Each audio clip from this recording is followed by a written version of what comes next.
Okay, welcome on in.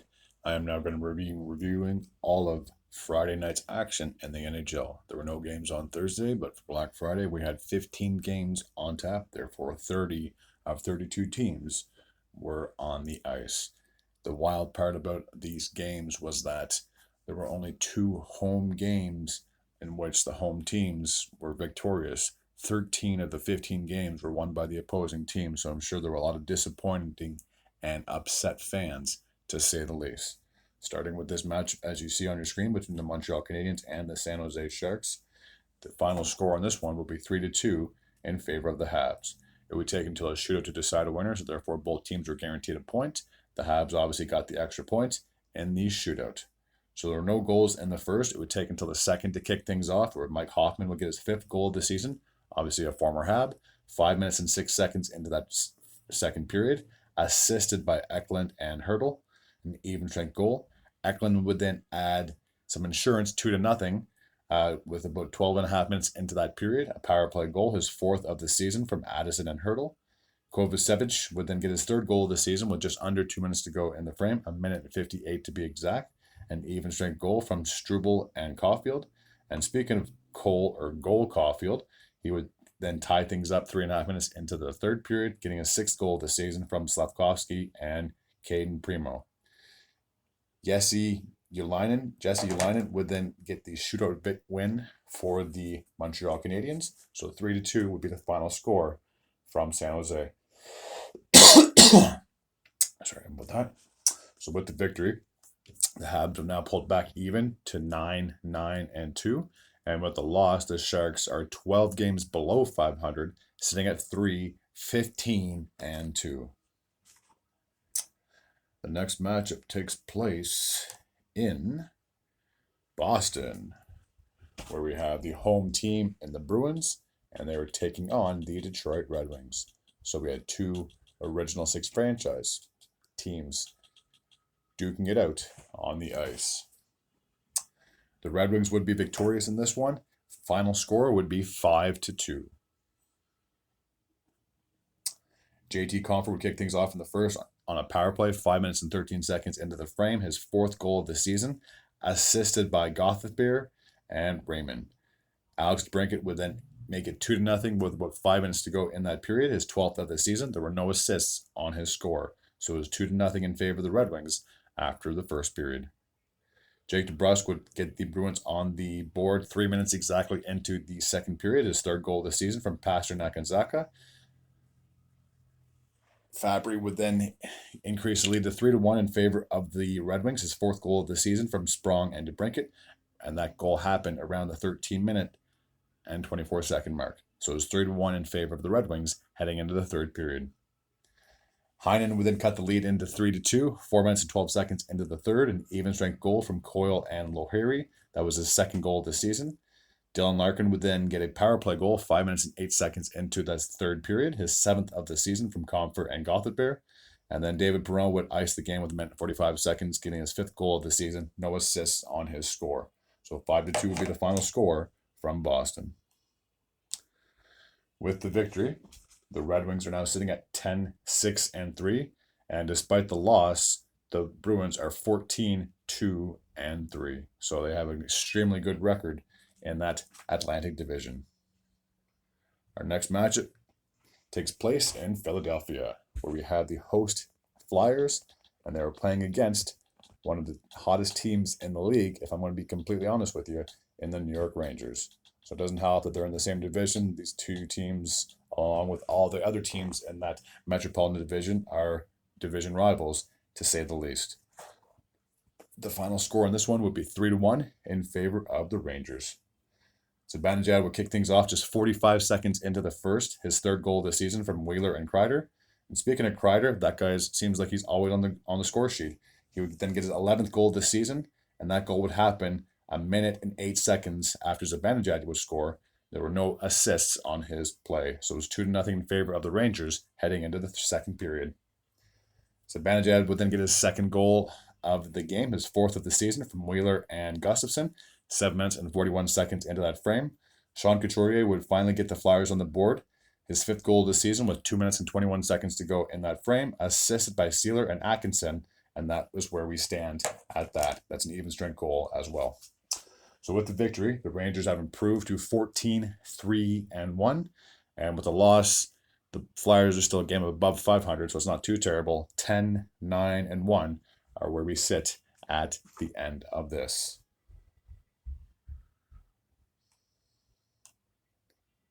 Next matchup takes place in Chicago, where once again we have 2 Original Six franchises on the ice. So the host team and the Blackhawks were taking on the Toronto Maple Leafs. This is the Leafs' first game since they had their little tour of Sweden with the Wild and the Red Wings and the Senators. So this is their first game back in North America, and this would be one of the 2, like I said at the very start of the video, the 2 home team victories. Blackhawks would be victorious in overtime. Robertson would kick things off for the Leafs 7 minutes and 14 seconds into the first, getting his 3rd goal this season, assisted by Domi and Giordano. Jason Dickinson would then tie things up 8 minutes and 3 seconds into the first, his 4th goal of the season from Anderson, so it was all tied up at 1 heading into the second period. Yarncroke would then get his 5th goal of the season 1 minute and 17 seconds into the second frame, assisted by Brody and Domi, an even strength goal. Ryan Reeves would finally get his first goal as a member of the Toronto Maple Leafs 3 minutes and 31 seconds into that second period, assisted by McCabe and Kempf. Dickinson would then cut the lead to 3-2, 12 minutes and 27 seconds into that frame, his 2nd goal this season and his 5th of the year. And then he'd get the hat trick in the third, just 15 seconds into the frame. No assists on either of his 2nd or 3rd goal. So it's obviously all tied up heading into overtime. Korinski, with about 30 seconds to go, will get his 2nd goal of the season, a game winner from Bedard and Kurashev. So 4-3 is where we stand at the end of that match. We'll just take a look at the standings. So with the victory, the Hawks are 6 games below 500, sitting at 6-12-0. And despite the loss, the Leafs are still 5 games above 500, sitting at 10-5-3. Our next matchup takes place in New Jersey, where we have 2 teams from the Metro duking it out for 2 points.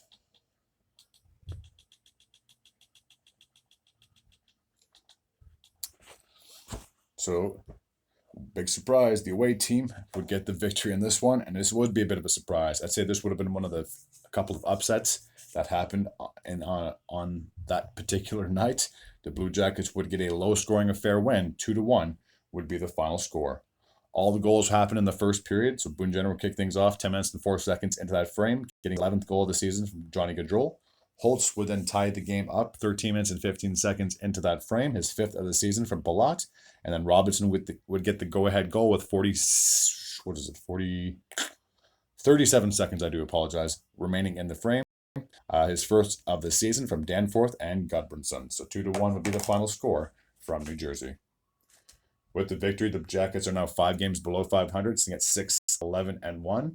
And with the loss, the Devils, who are very inconsistent this year, 8-9-1 is where they stand at the end of this one.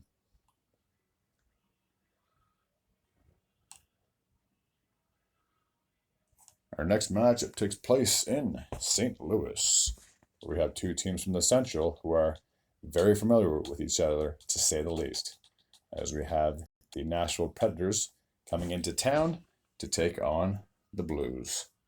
8-3 would be the final score in this one in favor of the Predators. Philip Forsberg would kick things off, getting his 10th goal of the season, 6 minutes and 57 seconds into the first, and either goal from Nyquist and Lazan. Trennan would then double up the lead to 2-0, his 3rd goal of the season, 7 minutes and 25 seconds into that frame, an even strength goal from Sissons and McDonough. And Evan Jalista, if I'm pronouncing that name correctly, will get his 2nd goal of the season, an even strength goal from Sherwood and Carrier. And that would happen 13 minutes and 53 seconds into that frame. And Pavel Buchnevich, with about 3.5 minutes to go, would get his 7th goal of the season, finally getting the Blues on the board, assisted by Scandella and Rob Thomas. So it's 3-1 in favor of the Predators heading into the second period. Stastny, not Stastny, We'll get his first goal for the Nashville Predators, an even strength goal, 2 minutes and 45 seconds into the second frame, assisted by Evangelista and Sherwood. Ryan O'Reilly would then increase to 5-1, getting his 10th goal this season on the power play, 4 minutes and 46 seconds into that frame, assisted by Forsberg and Barry. Evangelista would get his second goal of the game, his third of the year, and that goal would happen a minute and 14 seconds after O'Reilly potted the back of the net, assisted by Tomasito and Carrier, an even strength goal, so 6-1 at that point in favor of the Predators. Rob Thomas would then make it 6-2, getting the Blues' second goal of the game, his 8th of the season. Buchnevich and Saad would score on his goal. Wow, I feel like I'm saying goal a lot. At the 10-minute and 17-second mark of that frame. And then Philip Forsberg would then add his second goal of the game, his 11th of the season from Smith, and that goal would happen with roughly 2.5 minutes to go in that second frame. So 7-2 heading into the third period. Neighbors would give the Blues their third goal of the game, 5 minutes and 23 seconds into that frame, his 5th of the season from Krug and Kyrou. And then Sherwood, I mean, the game was already over at that point, but he would pretty much put the game away, 8-3. His 5th goal of the season, 12 minutes and 42 seconds into that third period. And that's where we would stand at the end of the match. So with the victory, the Predators are now just one game below 500. 9-10-0 is where they stand. And with the loss, the Blues are still 2 games above 500. 10-8-1 are where we are at so far. Okay, so our next matchup takes place in... Where is it? In the nation's capital in Washington. And they were taking on the Edmonton Oilers.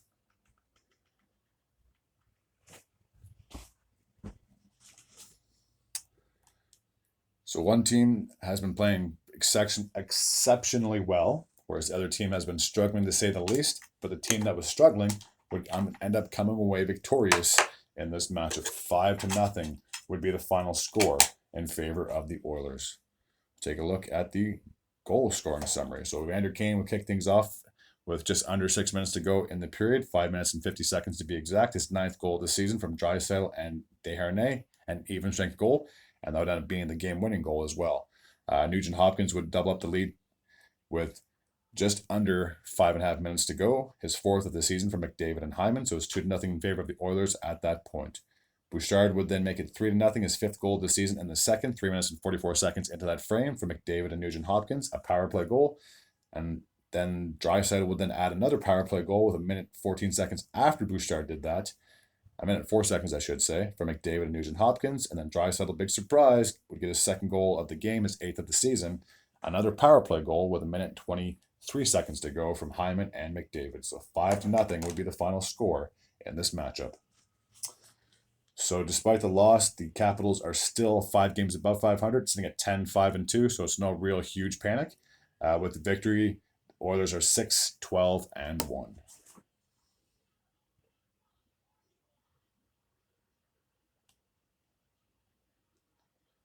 Our next matchup takes place in California, where we have 2 teams from the Pacific duking it out for 2 points.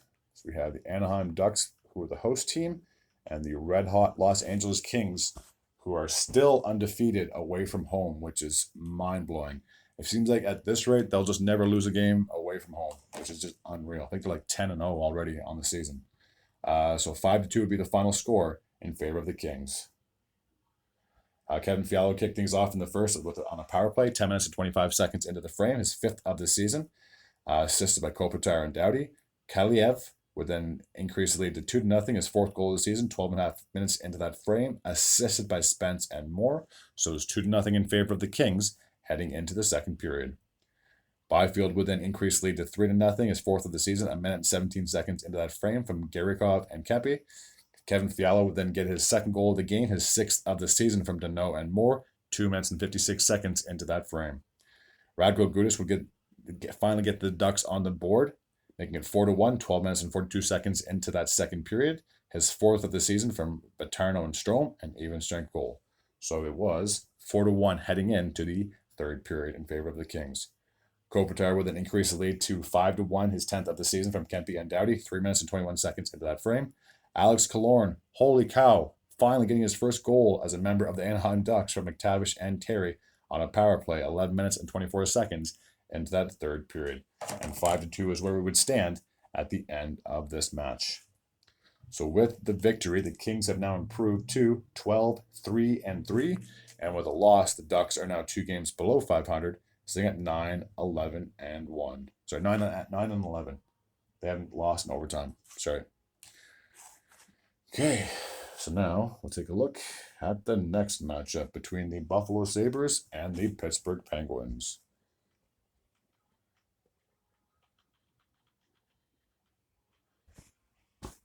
So this was the second game where the home team would get the victory. As I said, there were 15 games and only 2 home teams were able to walk away victorious. So I'm sure this was one of the 2 games where fans walked away happy in this matchup. So 3-2 would be the final score in favor of the Sabres. Crosby would kick things off in the first with just over 3 minutes to go in that frame. His 13th goal of the season from Gensel. So it was 1-0 in favor of the Penguins after 1. Lars Eller would double up the lead to 2-0 with 3 minutes and 15 seconds to go in the second frame, assisted by Nieto. So it was 2-0 in favor of the Penguins. I do apologize. Jeff Skinner would then finally get the Sabres on the board on the power play goal, 5 minutes and 13 seconds into that third period, his 9th of the season from Tuch and Olofsson. Okposo would then tie things up with just over 9 minutes to go in that frame, assisted by Dahlin and Olofsson. And Tuch would then get the game-winning goal with 2 minutes and 45 seconds to go from Skinner and Mittelstadt, an even-strength goal. So with the victory, the Sabres are now back to 500, sitting at 9-9-2. And with the loss, the Penguins now fall 1 game below 500, sitting at 9-10-0.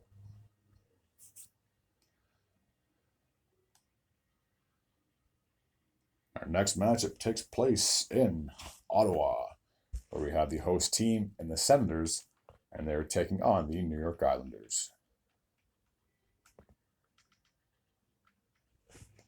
So the final score in this matchup would be 5-3 in favor of Long Island. Take a look at the goal scoring summary. So Batherson would kick things off for the Senators 10 minutes and 25 seconds into the first period, his 5th of the season from Tkachuk and Norris. Palmieri would then tie things up with just over 6 minutes to go in the frame. His 5th of the season from Nelson and Romanov. So it was all tied up in 1 after 1. Wallstrom would then give the Islanders a 2-1 lead, 6 minutes and 22 seconds into that second frame, his 2nd of the season from Romanov and Peugeot. Barzal would then get his 5th goal of the season on a power play with just about 10 minutes to go in that frame, assisted by Palmieri and Nelson. Lee would then increase the lead to 4-1, just scoring 8 seconds after Barzal did from Wallstrom, so 4-1 at that point in favor of the Islanders.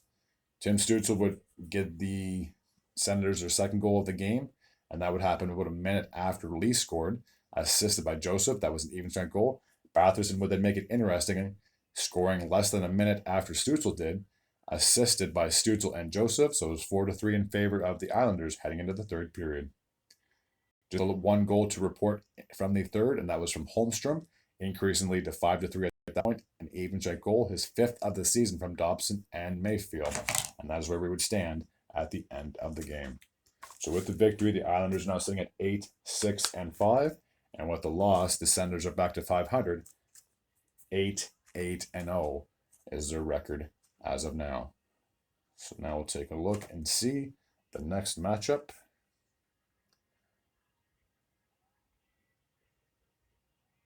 Which takes place in Carolina. So the host team Hurricanes were taking on the Tampa Bay Lightning.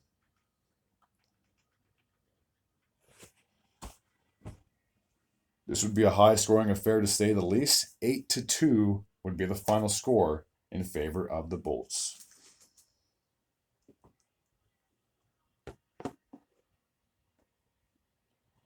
So the big news coming into this matchup, Vasilevsky finally back on the ice after missing the first couple of months due to surgery he had in the offseason. So his first game back, and it couldn't have come at a better time.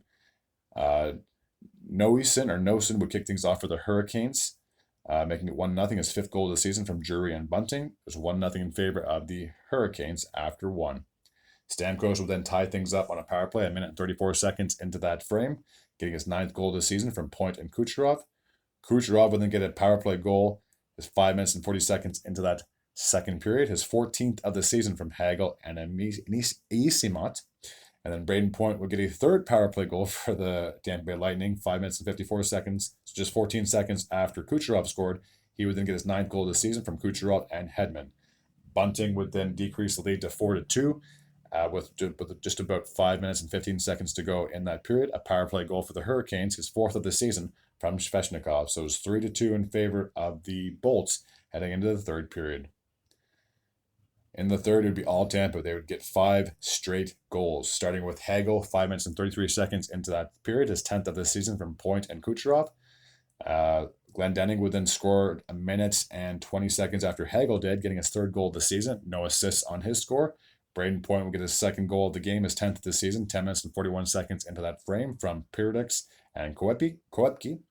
And then Kucherov would then get yet another goal. I believe that was his second of the game from Hagel and Kucherov. Oh my gosh, from Hagel and Sergachev, I apologize. With 3 minutes and 15 seconds to go, that'd be his 15th of the season. And then Braden Point would score yet again his 11th goal of the season from Kucherov and Stamkos on a power play with a minute and 52 seconds to go. So they were not taking their foot off the pedal by any means. An absolute onslaught of goals in this one. So with the victory, and a huge victory, the Lightning are now sitting at 10-6-5. And with the loss, the Hurricanes are still 3 games above 500, sitting at 11-8-0. Our next matchup should take place in Florida, where we have the host team and the Panthers, and they were taking on the Winnipeg Jets.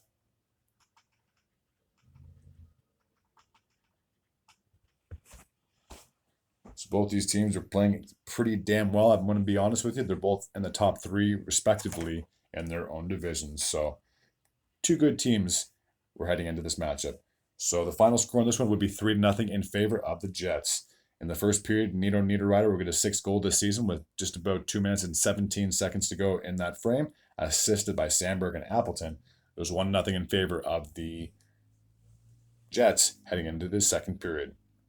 There were no goals to report from the second one, so we have to jump all the way to the third, where Nick Ehlers would then increase the lead to 2-0, getting his 6th goal of the season from Perfetti and Namestnikov. And that goal would happen around the 8-minute and 45-second mark of that frame. And then Adam Lowry would put the game away, a short-handed goal, his 4th of the season from Appleton and Sandberg. And that goal would happen with just under 4 minutes to go in the game. So with the victory, the Jets are now sitting at 12-5-2. And despite the loss, the Panthers are 12-7-1.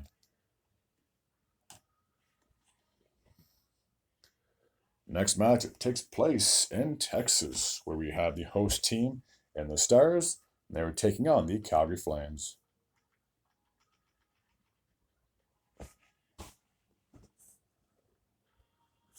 So the final score on this one would be 7-4 in favor of Calgary. So we'll take a look at the goal scoring summary. Wyatt Johnson would get his 8th goal of the season, just a minute and 13 seconds into the first, assisted by Ben and Danilov. Greer would then get his 3rd goal of the season to tie things up for the Flames, assisted by Dubé and Ruzinka, 8 minutes and 19 seconds into that period. Jason Robertson would then get his 6th goal of the season from Lundqvist, and that goal would happen at the 11-minute and 27-second mark of the frame. So it was 2-0 in favor of the Stars after one. Sharon Govich will get his 5th goal of the season just 43 seconds into that frame, assisted by Lindholm and Majapani. An even strength goal. Wyatt Johnson would then get his 2nd goal of the game, his 9th of the season from Ben and Danonov, 4 minutes and 44 seconds into that frame. Pavelski would then double up the lead to 4-2, getting his 9th goal of the season from Duchesne and Robertson, 8 minutes and 53 seconds at the second period. Mark Ruzinka would then give the Flames their 3rd goal of the game, making it 4-3 at that point in favor of the Stars. His 3rd of the season from Tanev and Greer, an even strength goal, 13 minutes and 27 seconds is when the goal was potted. So it's 4-3 in favor of the Stars heading into the third. In the third, the Flames just took over the game. 4 straight goals in that period iced the game for them. Coleman would then tie things up 4-4, minute 53 seconds into that frame from Uyghur and Anderson. Lindholm would then give the Flames the first lead of the game, assisted by Lindholm. Oh my gosh, assisted by Sharon Govich and Majupani. 5-4 at that point, 2 minutes and 22 seconds into that frame. It would end up being the game-winning goal. Michael Backlund would then increase the lead to 6-4, his third of the season from Zary and Coleman. 7 minutes and 28 seconds into that period. Kadri would then put the game on ice with a minute and 39 seconds to go, getting his fourth goal of the season from Sharangovich. So with the victory, the Flames are now just one game below 500. Who would have seen this coming, especially just over a month ago when they were one of the worst teams? Now they're this much closer to getting back to 500. 8, 9, and 3 are where they stand, and despite the loss, the Stars are just still 7 games above 500, sitting at 12, 5, and 2.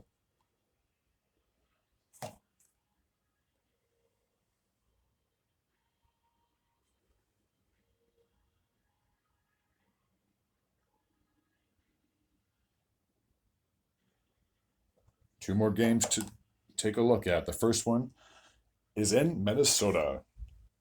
Two teams from the Central Division, and the Minnesota Wild and the Colorado Avalanche. So the final score on this one would be 3-2 in favor of the Avs. Colton would kick things off in the first for Colorado, getting a 7th goal this season from Byram and Tuft. That goal would happen with 2 minutes and 17 seconds to go in the frame. So it was 1-0 in favor of Colorado heading into the second period. Nichushkin would then double up the lead 8 minutes and 39 seconds into that frame. His 9th of the season from McKinnon and Tays. Kaprizov would give the Wild on the board, getting his 6th goal this season from Rossi, an even strength goal. Eric's Neck would then tie things up on a power play with just under 6 minutes to go in the frame. His 9th of the season from Zuccarello and Kaprizov. So it was all tied up at 2 heading into the third period. McDermott, if that's how you pronounce his name, would get the game-winning goal just about 5 minutes into that third period from Cogliano and Olofsson. So 3-2 is where we would sit in this one, being the final. So, just got to go back here for a quick sec. So with the victory, the Avalanche are sitting at 13-6-0. And with the loss, the Wild are now 4 games below 500, sitting at 5-9-4. And the last matchup takes place in the Pacific, where we have 2 teams from that division duking it out on the ice between the Seattle Kraken and the Vancouver Canucks. So the final score on this one would be 5-1 in favor of Vancouver. Bluegar would kick things off in the first, getting his short-handed goal 5 minutes and 5 seconds into the frame, his first as a member of the Canucks. So it was 1-0 in favor of Vancouver heading into the second period. Joshua would then get his 3rd goal this season, 12 minutes and 7 seconds into that frame from Garland and Ammon. Gardel would finally get the Kraken on the board, getting his 3rd goal this season from Dunn. And that would happen with roughly 2.5 minutes to go in the second period. So it was 2-1 in favor of the Canucks heading into the third.